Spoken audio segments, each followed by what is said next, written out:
All right, so we're going to talk about the different types of reactivity that we might be seeing when dealing with nuclear reactions. So we know nuclear reactions are things that happen inside the nucleus, okay? So these are things that happen with protons and neutrons, and then they actually emit this energy out into the atmosphere. What type of energy are we talking about that they emit? Well, they can emit things called alpha particles. This is one of them. Alpha particles, we're going to start showing them as this Greek symbol for alpha. What alpha particles are their helium nuclei. What that means is it has a mass number of 4, meaning it has 2 protons and 2 neutrons. You might see it looking like this, or you might see it looking like this at the alpha. I'm showing this, an alpha particle. It has a charge of +2 because remember it's as a helium nuclei. Nuclei do not have electrons around them. So the charge of +2, denoting that as 2 protons. Because it has 2 protons, it has a mass of 6.64 times 10 to the negative 24th kilograms. This might seem ridiculously small because it's 10 to the negative 24th, but actually this is a relatively large particle compared to like other particles that are emitted. So this is a pretty big particle, and actually, so when nuclear reactions emit alpha particles, they're not dangerous to us at all. They actually can be blocked by things as thin as paper. So our clothing can block them. They actually they don't have a high penetrating power. So we actually shouldn't be nervous when dealing with alpha particles or alpha decay. The second type of particle that it might be emitted is beta particles, and you'll see this Greek letter B indicating that it's a beta particle. And what beta particles are also called they're electrons. They're high-speed electrons that might be emitted when dealing with nuclear reactions.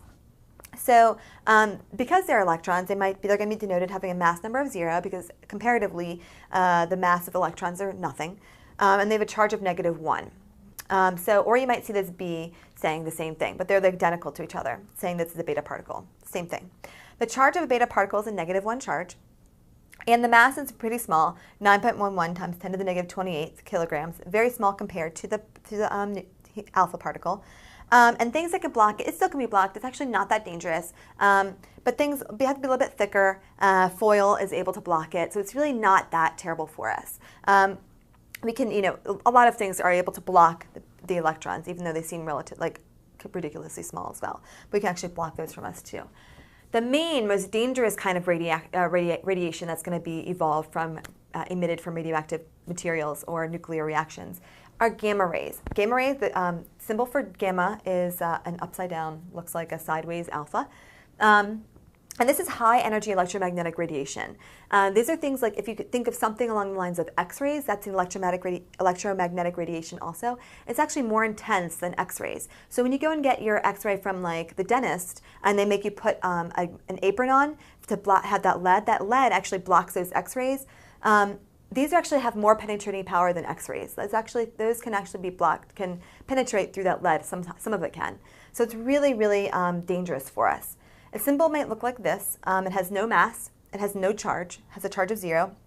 It has no mass.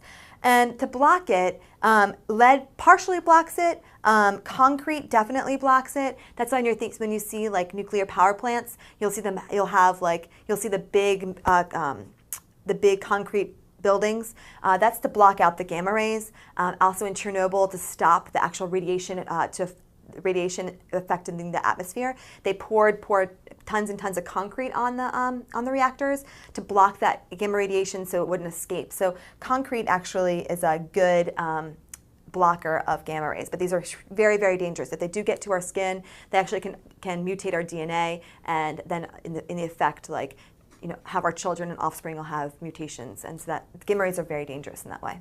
So these are the 3 types of radioactivity that you'll see when dealing with nuclear reactions.